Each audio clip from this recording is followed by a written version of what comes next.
The Thanksgiving I thought I'd spend alone turned into something unforgettable. My family uninvited me from dinner, certain I'd sit in silence, stewing in hurt. But instead, I opened my $6.2 million estate to 32 grateful guests and gave them a celebration my family could never match. Before we dive into this story, make sure you're subscribed and have notifications turned on so you never miss a tale of justice. And I'd love to know, where in the world are you listening from today? Let me know in the comments. Okay, let's get into it. I still remember the sharp sting in my chest the day I found out I wasn't invited to Thanksgiving. It wasn't just a scheduling conflict or a misunderstanding, it was deliberate. My own siblings, cousins, and the very people I'd grown up sharing turkey and pumpkin pie with decided I didn't belong at the table anymore. When I first saw the group text, I blinked, almost sure I was misreading it. The message read, "Hey everyone, looking forward to seeing you all at Mom's this Thursday. Keeping it simple this year, just the family." My name wasn't listed anywhere, not even as an afterthought. I scrolled back through the thread, heart pounding in disbelief. It wasn't a mistake. They were all chatting casually about who was bringing the stuffing and who was bringing dessert. They tagged each other, laughed at inside jokes, and shared gifts. But I was nowhere in the conversation. For a moment, I stared at the screen in silence, my thumb hovering over the keyboard. Surely someone would notice I hadn't been included, maybe my sister, maybe my aunt. But then, just as I was working up the courage to ask, my sister chimed in with words that made my stomach twist. "It's just for the real family this year. We don't want it to be awkward with the big house stuff. Hope you understand." The words were casual, even flippant, but they hit me like a slap in the face. The big house stuff. That was her jab at my new estate. To them, my success wasn't something to be proud of. It was something to resent, something that made me less of them. I locked my phone and set it down, staring at the polished kitchen counter in front of me. The room felt suddenly too big, too quiet. The walls of my beautiful home, which I had worked so hard to afford, seemed to echo with emptiness. I whispered out loud, as if testing the truth of it, "They don't want me there." Thanksgiving had always been a family cornerstone. No matter the arguments, no matter the drama, we'd always come together around that table. And yet, here I was, deliberately pushed out like I didn't matter. A cold knot formed in my stomach, the kind that made it hard to breathe.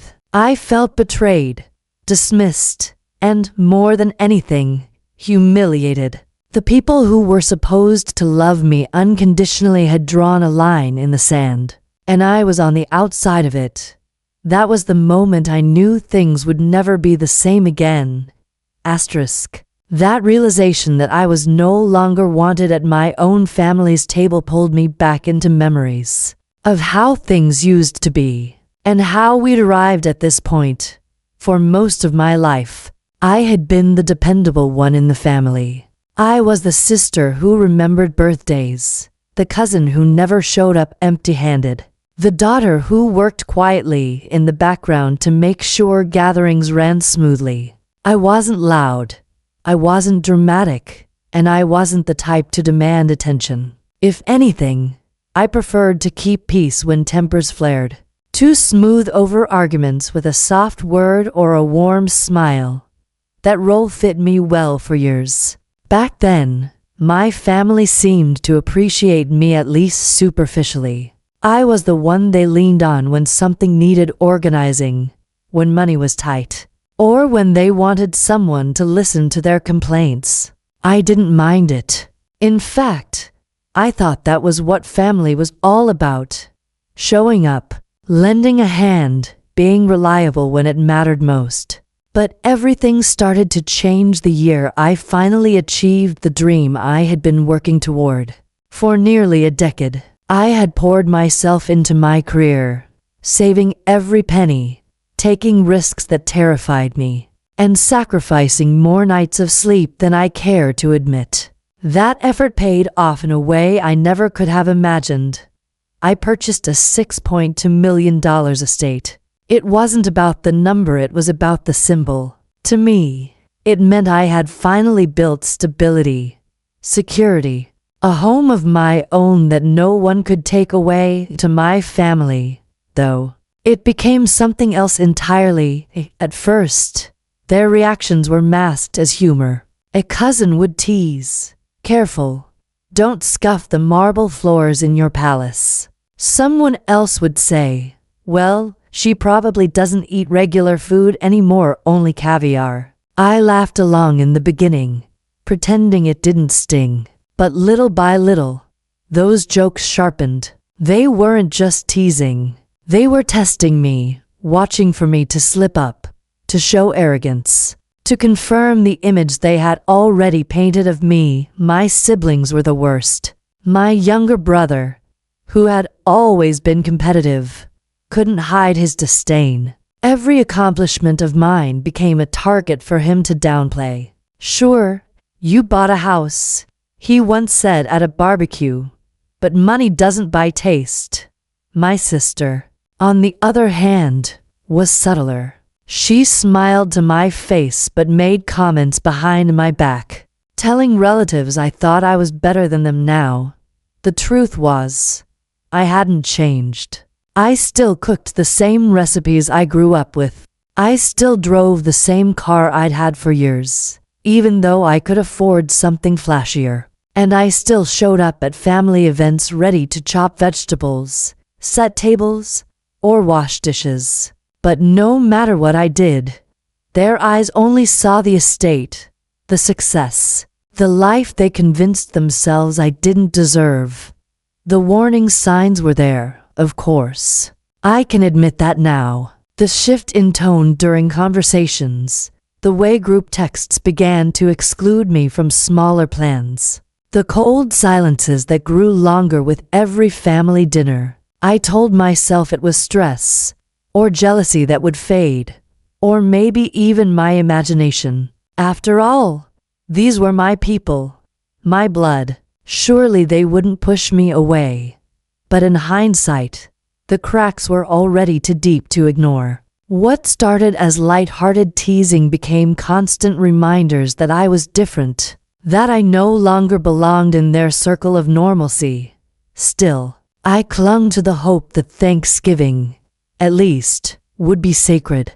That no matter what, the holiday would draw us back together, like it always had. I didn't realize then just how wrong I was. The text thread was bad enough, but it was the reply from my sister that drove the knife all the way in. When I finally typed, "Hey, I didn't see my name, are you sure I'm not invited?" The response came quickly, almost as if she'd been waiting for me to ask. "It's just for the real family this year. Don't make it awkward with your big mansion life. Hope you understand." I read the words 3 times, hoping they would somehow rearrange into something less cruel. But they didn't. I sat there in silence, phone heavy in my hand. My pulse quickened, and I could feel the heat rising into my cheeks. "Real family?" I whispered to myself. My own sister, the person I used to braid hair with on school mornings, the girl I shared secrets with under the covers, was telling me I wasn't real family anymore. The betrayal hit deeper than anger. It was rejection. It was being told that the bond I thought was unbreakable was now conditional. That my bloodline wasn't enough. That my years of loyalty, support, and sacrifice didn't count. My success had turned me into an outsider, and they weren't shy about letting me know. I wanted to fire back, to type something sharp and unforgiving. My thumbs hovered over the keyboard, words bubbling in my mind.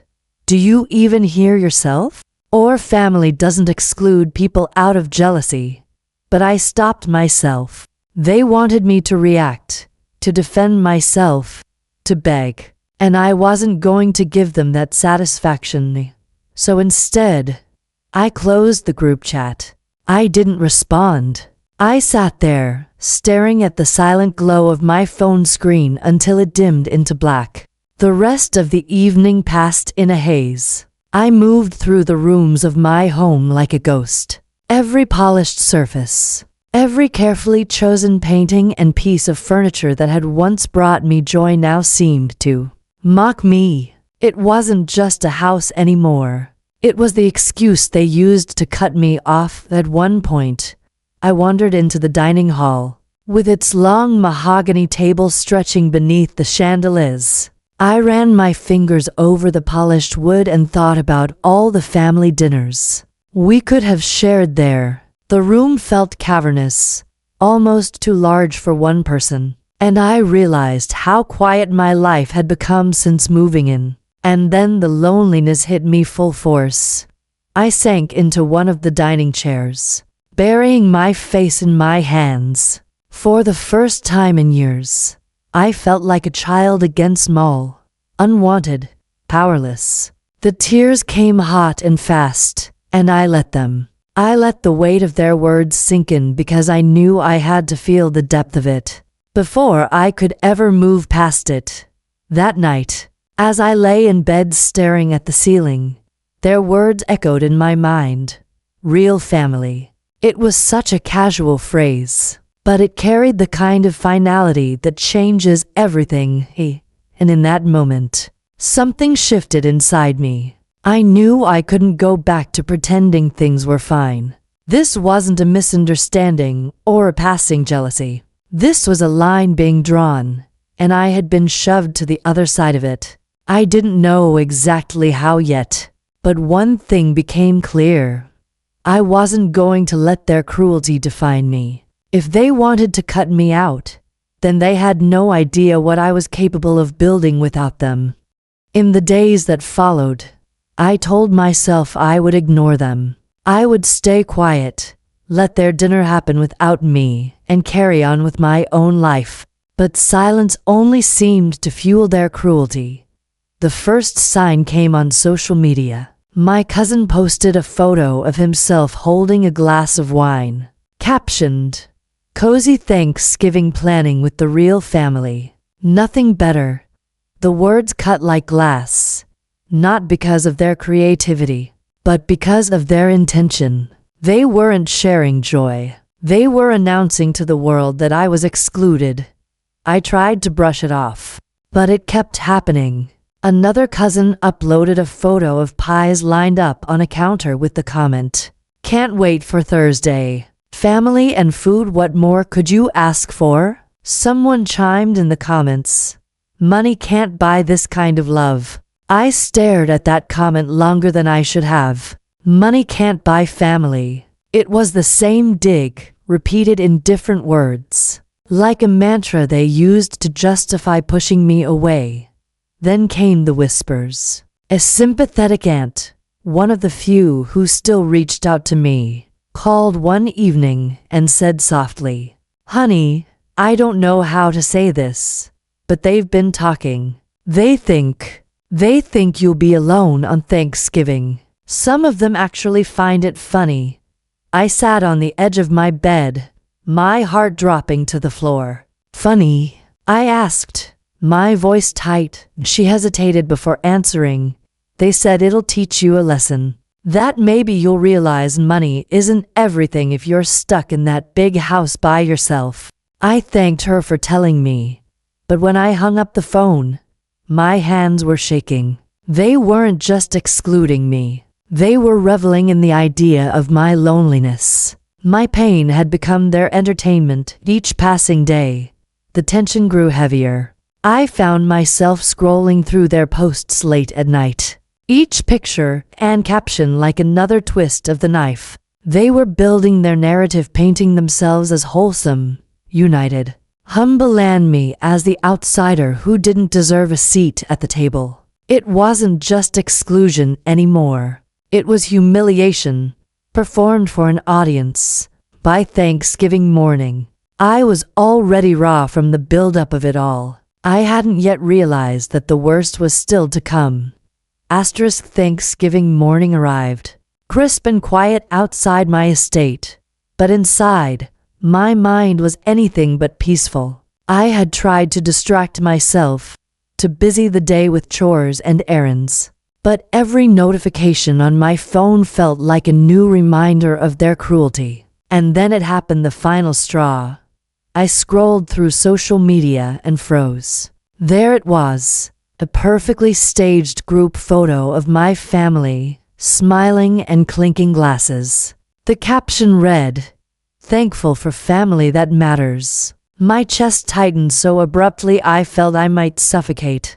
That's it, I thought, my mind sharpening with a clarity that felt almost cold. That's exactly how they see me, like I don't matter at all. I set my phone down and walked through the estate, from the marble foyer to the dining hall, feeling the weight of their words pressing in on me. The polished wood, the tall ceilings, the carefully curated art, everything I had worked so hard for suddenly felt like a reminder of my isolation. And yet, in that moment, a strange shift began.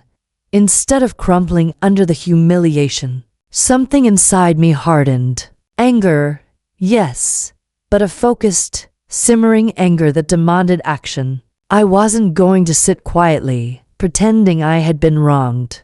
I wasn't going to let them dictate my happiness or make me feel small. I remembered the meals I had shared with neighbors and friends who had nowhere to go on holidays. I remembered the stories of lonely seniors in my community, the volunteers scrambling to make Thanksgiving special for strangers. Suddenly, an idea began to take shape, and with it, a plan that would turn their cruelty back on them in the most elegant way possible. I realized that my estate, with its enormous kitchen, dining hall, and acres of land, wasn't just a home. It was a tool, a weapon of sorts, a way to turn exclusion into abundance. If they wanted to write me out of Thanksgiving, I would write myself into a story they could never ignore. I began to see the possibilities clearly. 32 guests, each one someone who had been overlooked, lonely, or turned away. A feast so grand it would overshadow their tiny, smug gathering. A celebration where warmth, generosity, and inclusion replaced their pettiness. And just like that, the breaking point became the catalyst. Their final act of cruelty, posting that smug photo, framing themselves as the only real family, was exactly what lit the fire. I wasn't going to sit quietly in the shadows anymore. I was going to rise, and I was going to do it on my terms. By the end of that morning, I had made a silent vow.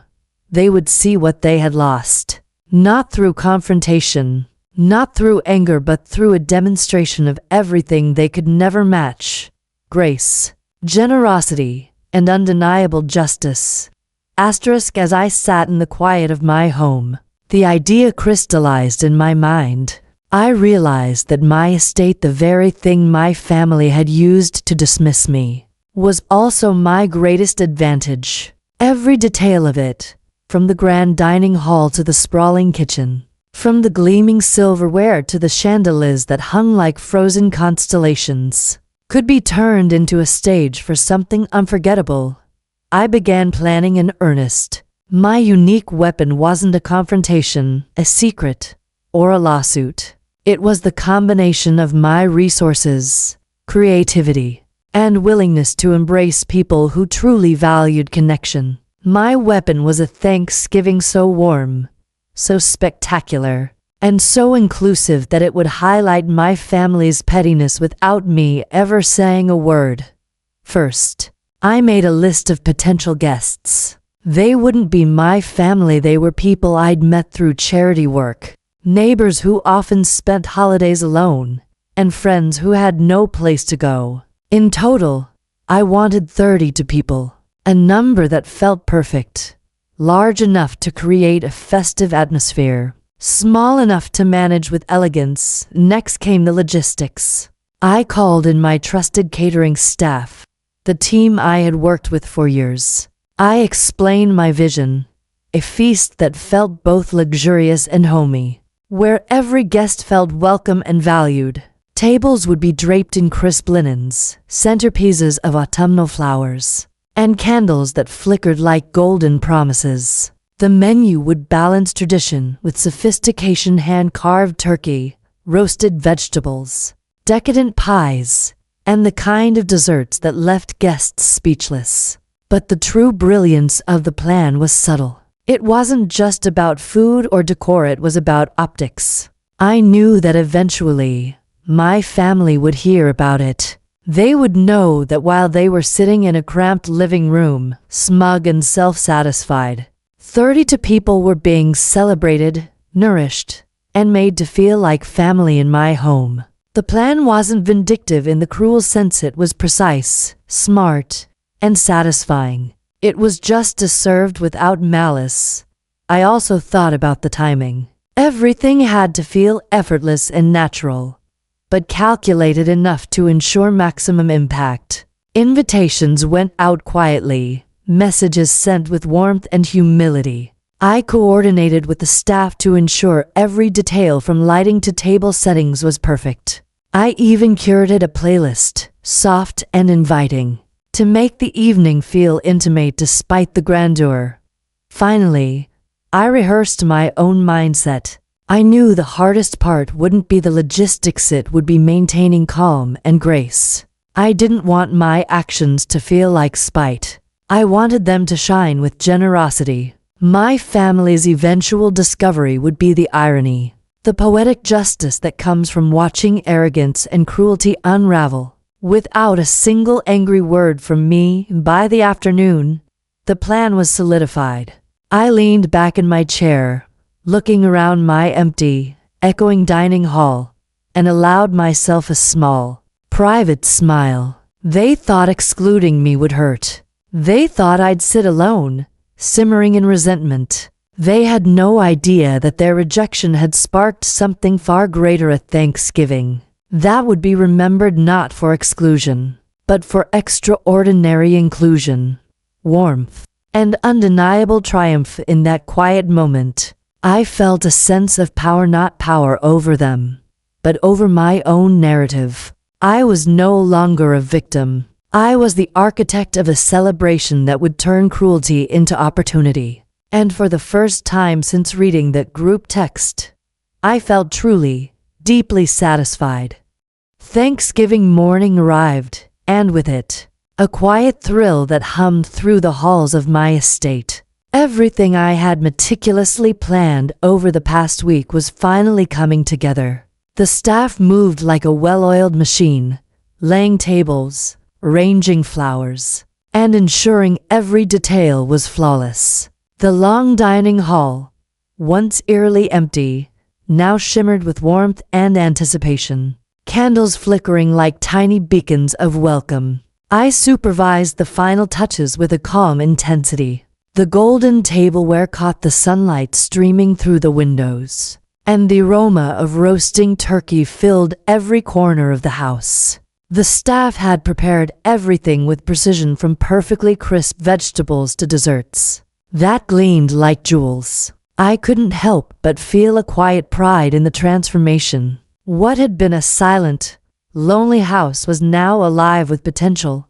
Guests began to arrive. Each face told its own story: neighbors who had nowhere to go, friends who had been excluded from other gatherings, and even a few distant relatives who had quietly felt the sting of being overlooked in years past. Their expressions shifted from hesitation to wonder as they stepped inside, taking in the grandeur without feeling intimidated. This was exactly what I wanted, a sense of awe paired with belonging. As I greeted each guest, I felt a rush of satisfaction that had nothing to do with vengeance, and everything to do with justice. Each smile, each hug, each whispered word of thanks reinforced the brilliance of my plan. They weren't just attending a dinner, they were witnessing inclusion at its finest. A celebration built on care, generosity, and attention to detail. Once everyone had settled, I raised my glass for a toast. My voice was steady, calm, and filled with quiet authority. Thanksgiving is meant for family, but family isn't always defined by blood. It's defined by love, respect, and the willingness to show up for each other. Tonight, all of you are my family. Welcome, and thank you for sharing this celebration with me. The room erupted in gentle applause, smiles radiating across every face. Conversation flowed effortlessly, laughter ringing through the hall like music. It wasn't just a dinner. It was a symphony of warmth and gratitude. Each interaction a note of connection that contrasted sharply with the cold cruelty I had endured from my own family. I moved among my guests, checking on the food, refilling drinks, and listening to stories of their past holidays, their small disappointments, and their quiet loneliness. Each tale reinforced the significance of what we were doing together. My heart swelled not from pride alone, but from the knowledge that I had transformed exclusion into belonging, and all the while, I imagined my family on the other side of town, oblivious to the spectacle unfolding here. They thought I would be nursing hurt in solitude, but instead, I had created something spectacular, something they couldn't replicate or diminish by the time dessert was served. The hall was alive with joy. The flickering candlelight highlighted faces flushed with laughter and warmth. Plates were empty, hearts were full, and the air was rich with gratitude. In that moment, I realized the true power of my plan. It wasn't just the feast itself, but the undeniable evidence of their own cruelty being mirrored in the joy. They had thought to deny me.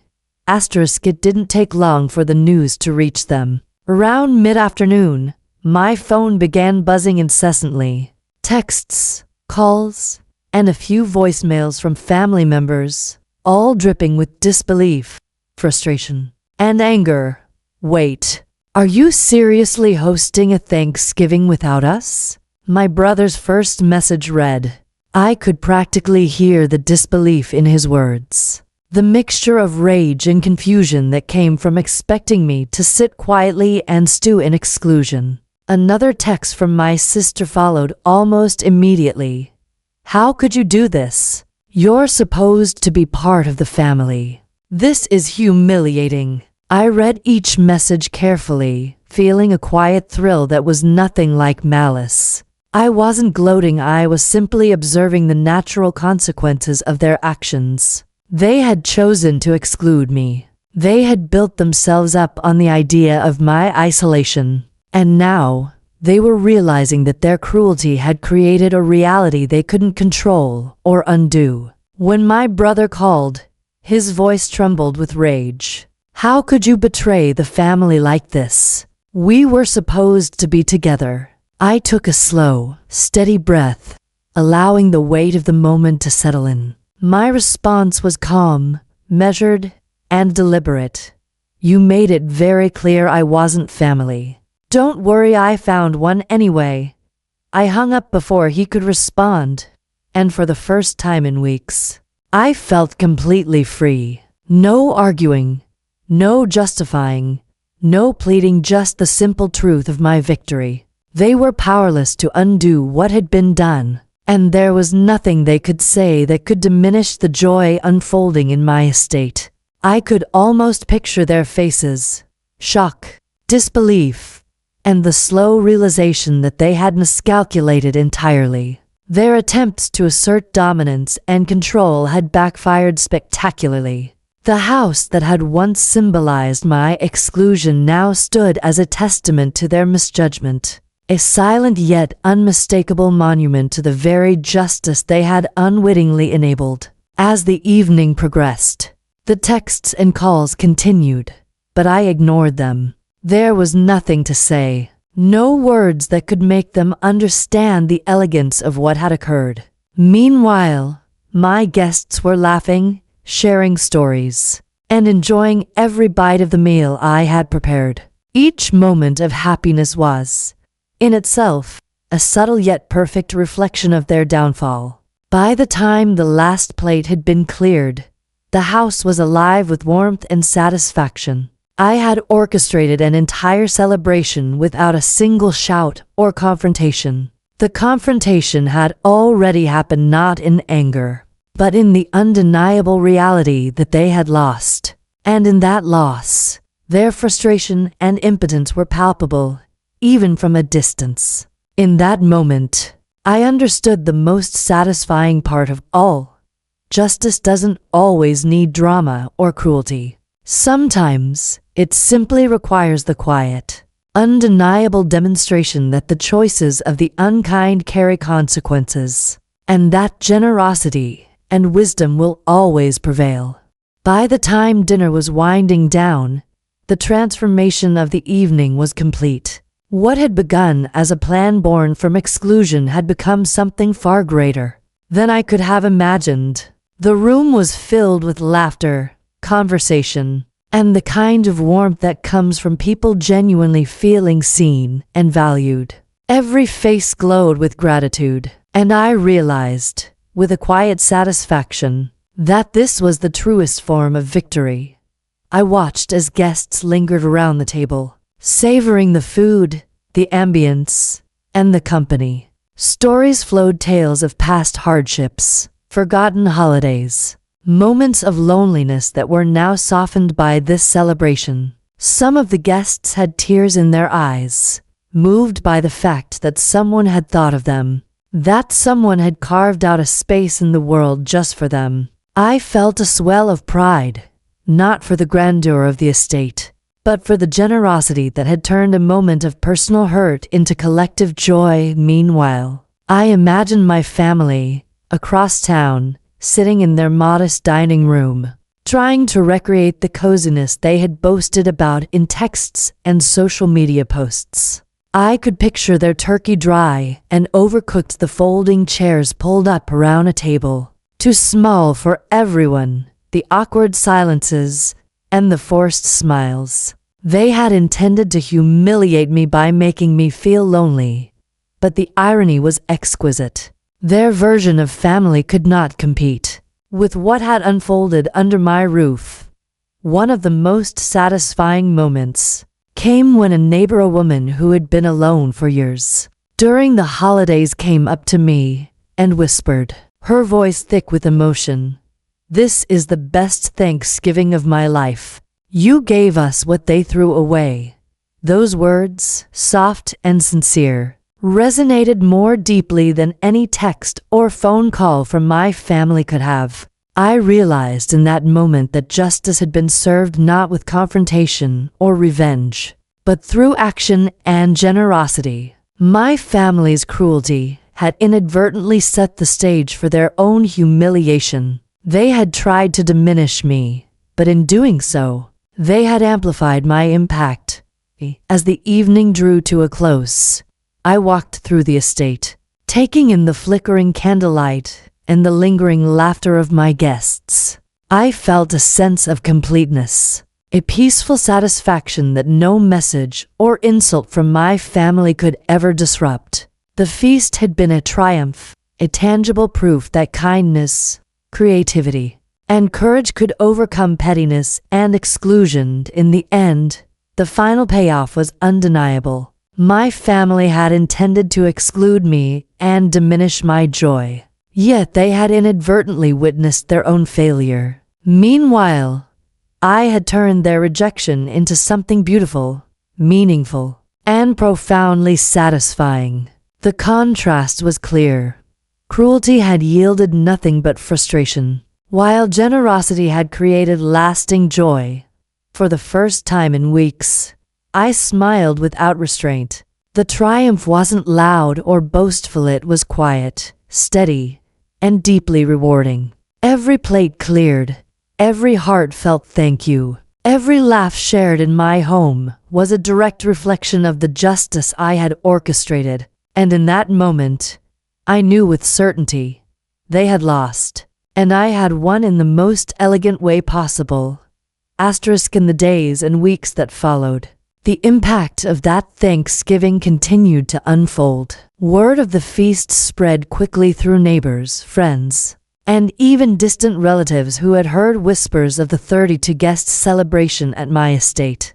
People spoke not only about the grandeur of the event, but about the warmth, inclusivity, and care that had defined it. What had begun as a response to exclusion had become a story of generosity that resonated far beyond my home. As for my family, the consequences of their actions were clear. They realized, painfully and undeniably, that excluding me had backfired. Their carefully crafted image of being the real family was overshadowed by the brilliance of the celebration they had tried to deny me. Their text messages, calls, and attempts at confrontation slowly gave way to awkward silence. Some relatives offered half-hearted apologies, but by then, the dynamic had shifted. I was no longer the one seeking validation or inclusion. The tables had turned entirely. I continued the tradition in my own way,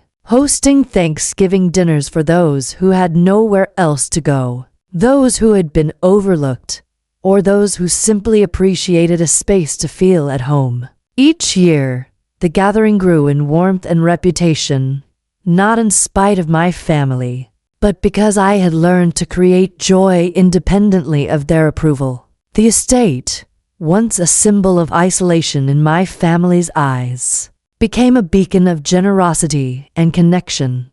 For me personally, the experience was transformative. I learned that true family is defined not by blood alone, but by love, respect, and the willingness to show up for each other. My family's rejection, painful as it was, forced me to realize my own strength, resourcefulness, and capacity for generosity. It was a lesson in turning adversity into opportunity, cruelty into creativity, and exclusion into triumph in the end.